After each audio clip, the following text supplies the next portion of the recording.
a $5,000 cruiser with ABS, a slick TFT dash, and full LED lighting. Sounds like a dream until it starts falling apart before your second oil change. Cruisers used to be all about legacy, heavy metal, gleaming chrome, and a big price tag. Now, a new generation is shaking things up. Bikes from China are flooding the market with high-tech gear, bold looks, and shockingly low prices. But here's the real question. Are these bikes a new standard in value, or just knockoffs wrapped in cool tech and shiny paint? Today, we're diving into the machines, the makers, and the marketing to see if the hype holds up or falls apart. If you love bikes that challenge the norm, hit that subscribe button and turn on the bell so you never miss a deep dive into the wild side of motorcycling. More bikes, more breakdowns, more truth delivered straight to your feed. Now, let's get back to it. How Chinese cruisers were born. To understand how Chinese cruisers are suddenly shaking up the market, we've got to rewind to the early 2000s, an era when made in China on a motorcycle often meant one thing: beware. Back then, brands like Lifan, Lanxin, and Zongshen were emerging outside of China, often associated with ultra-budget bikes that bore an eerie resemblance to their Japanese counterparts. These weren't built for performance or durability. They were clones, often straight-up copies of old Honda, Yamaha, or Suzuki models engineered to hit rock-bottom price points. Your wallet might smile, but your mechanic definitely wouldn't. Reliability? Spotty at best. Paint flaked, electrics failed, and components wore down fast. You saved money up front, only to spend it back in parts, labor, or long walks home. As a result, Chinese motorcycles built a reputation: cheap, short-lived, and barely supported. Riders didn't take them seriously, neither did the industry. But something has changed. Fast forward 20 years, and those same companies, or their successors, have leveled up in a big way. Today, QJ Motor, which now owns Benelli, is rolling out aggressive, well-equipped machines with modern styling and high-end features. CF Moto, once another budget player, now partners with KTM, assembling engines and sharing tech with one of Europe's top manufacturers. And Keeway, backed by the Zhenjiang Group, is selling cruisers like the V302C that come stock with LED lighting, ABS, a TFT dash, and even belt drives. Stuff you'd expect on bikes twice the price. These aren't knockoffs anymore. They're real contenders, designed to compete, not just copy. And while they're still value-focused, they're no longer engineering afterthoughts. The punchline? They went from copying to competing. So what changed? A few big things. Foreign investment, tech partnerships, better quality control, and, most importantly, a shift in ambition. Chinese manufacturers stopped aiming only at their domestic market. They wanted global credibility. And to earn it, they had to build more than just cheap bikes. They had to build good bikes. To be clear, not all the old names vanished. Lifan and Lanxin are still around, and they've stepped up too. But the spotlight now shines on a new wave of Chinese makers who are earning respect through innovation, real-world performance, and surprisingly refined design. In just 2 decades, China's gone from punchline to power player. These bikes aren't just making noise, they're forcing the big names to pay attention. The question isn't if they've improved, it's whether riders are ready to trust the transformation. And that's exactly what we're diving into next. China's biggest, boldest cruisers. To truly grasp how far Chinese cruisers have come, we need to take a closer look at the machines themselves. Because these 4 bikes don't just show China's progress, they prove it's gunning for the top. The Souo S2000. No, it's not a concept. The Souo S2000 is real, and it's wild.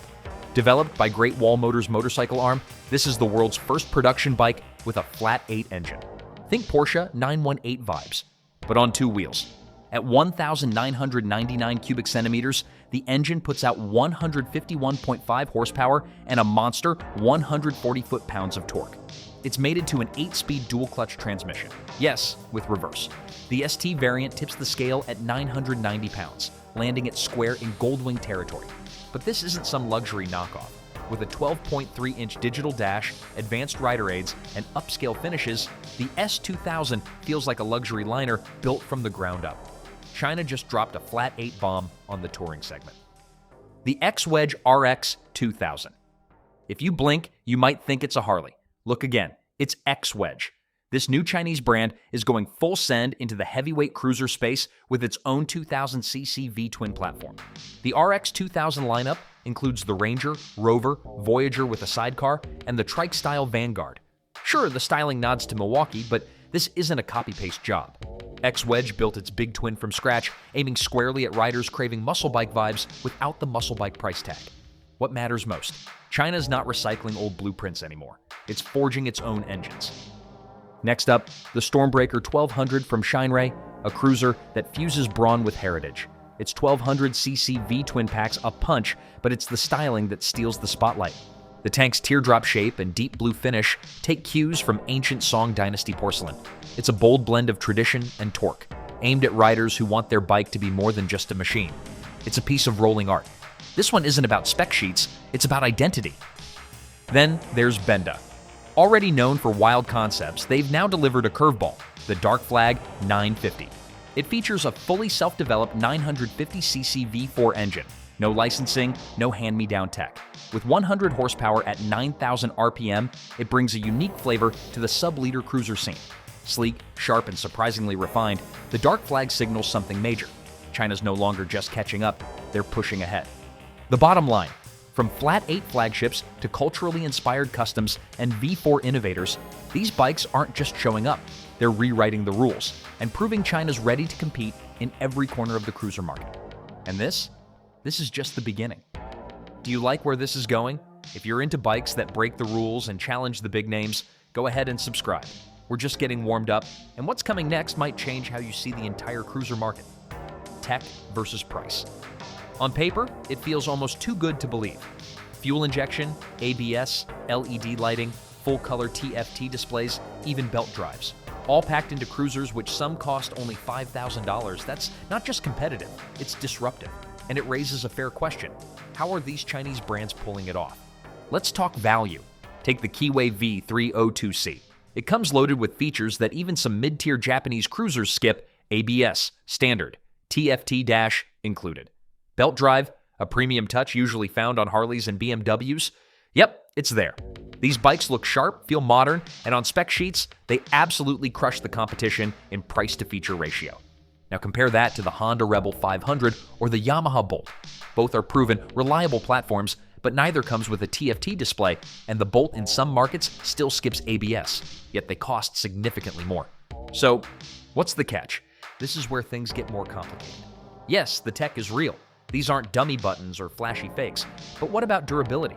Will those features still work in 2 years? Can you find parts when something breaks? And who's actually supporting you when they do? With brands like Honda or Yamaha, you're buying into decades of dealer networks, global parts availability, and time-tested engineering. With many Chinese brands, especially newer ones, support can be inconsistent. Parts might take weeks, service manuals could be poorly translated, and local shops might not want to touch your bike. Then there's build consistency. One model might be rock solid, another plagued by loose bolts, electrical bugs, or soft materials. This kind of unpredictability is rare among the Japanese Big Four, but still happens with some Chinese makes, and there's a bigger question lurking under all the tech. Is this real innovation or spec sheet bait?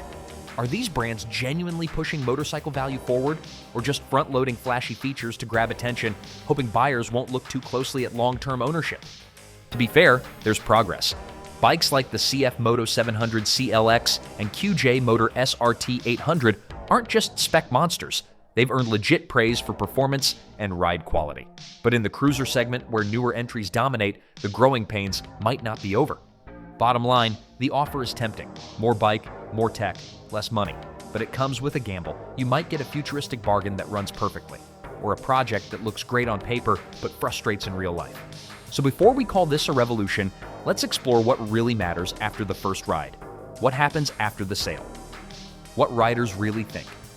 Specs and marketing can only take you so far. What really counts?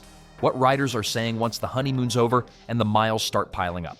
Head over to Reddit, YouTube, or any motorcycle forum and you'll find it all: rave reviews, harsh criticisms, and everything in between. Let's start with the praise. Many riders genuinely love the look and ride. One Redditor said, "Parked my V302C next to a Harley. Mine got all the attention."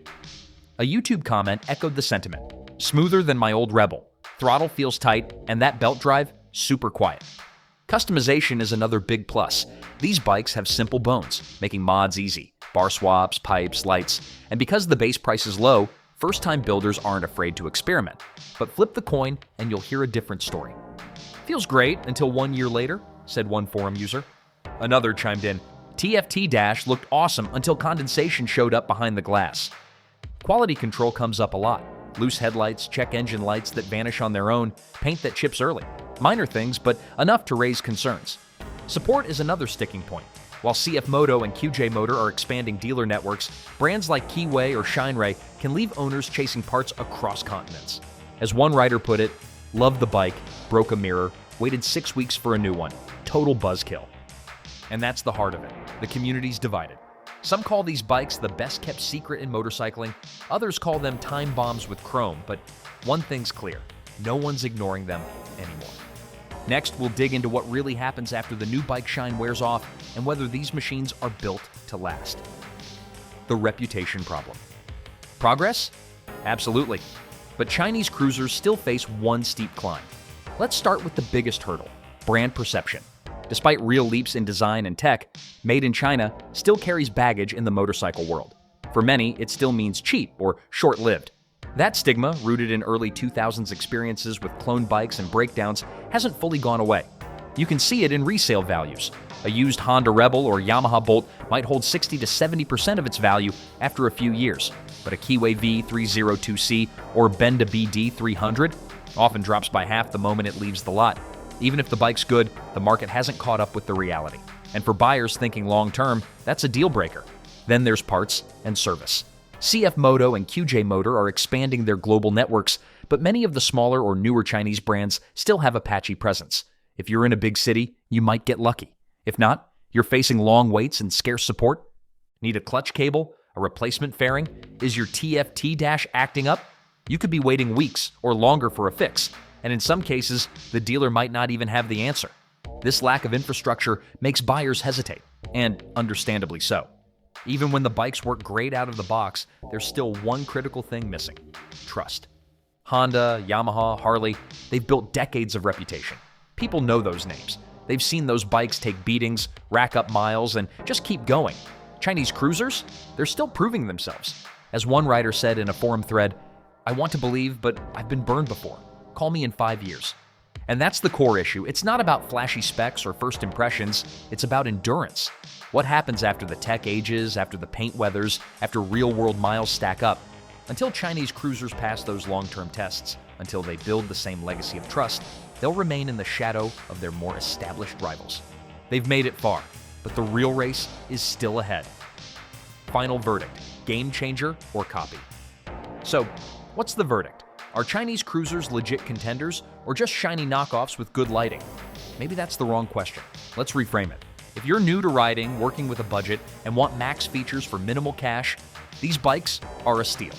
ABS, LED lighting, TFT dash, even belt drive for around $5,000. That's unheard of from most Japanese or Western brands. For daily riders, commuters, or first-time buyers, the value is undeniable. But if you're looking for brand legacy, long-distance confidence, bulletproof reliability, or strong resale, these bikes aren't quite there yet. Dealer support is hit or miss. Parts availability can be slow, and the secondhand market still doesn't trust them. That said, things are changing. Yes, some brands are still phoning it in with recycled designs and eye-catching paint to hide budget engineering. But others? They're doing something bold. The Souo S2000 and the Benda Dark Flag 950 aren't following. They're leading in design, tech, and ambition. The real problem? Most riders still don't believe it. The stigma runs deep, and honestly, it's deserved. But what we're seeing now feels different. These aren't copycats, they're challengers. The features are real. The design language is evolving. And for the first time, Chinese cruisers feel like more than just a budget option. They feel like a choice. So no, not every Chinese cruiser is a game changer. But some, they're getting dangerously close. And that's why they matter, because they're pushing the industry to evolve. And they're forcing all of us to ask what really makes a great motorcycle. If this video got your gears turning, hit subscribe and like. It helps the channel grow and brings more honest deep dive content straight to your screen. Now, drop a comment. Would you ride one? Or are you still not convinced? So now that you've seen the full picture, the tech, the truth, the rider realities, what's your verdict? Would you ride a Chinese cruiser? Or are they still too much of a gamble? Drop your take in the comments. I read them all, and I want to know where you stand. If this video hit the mark, here's how you can help. Smash that like button, subscribe for more honest, no-hype motorcycle content. Hit the bell so you never miss what's next. because next time we're breaking down a cruiser that looked perfect on paper. Big engine, killer design, glowing reviews, but once you rode it, total letdown. Yeah, you're gonna want to see this one. Thanks for watching. Ride safe, ride smart, and as always, keep wrenching.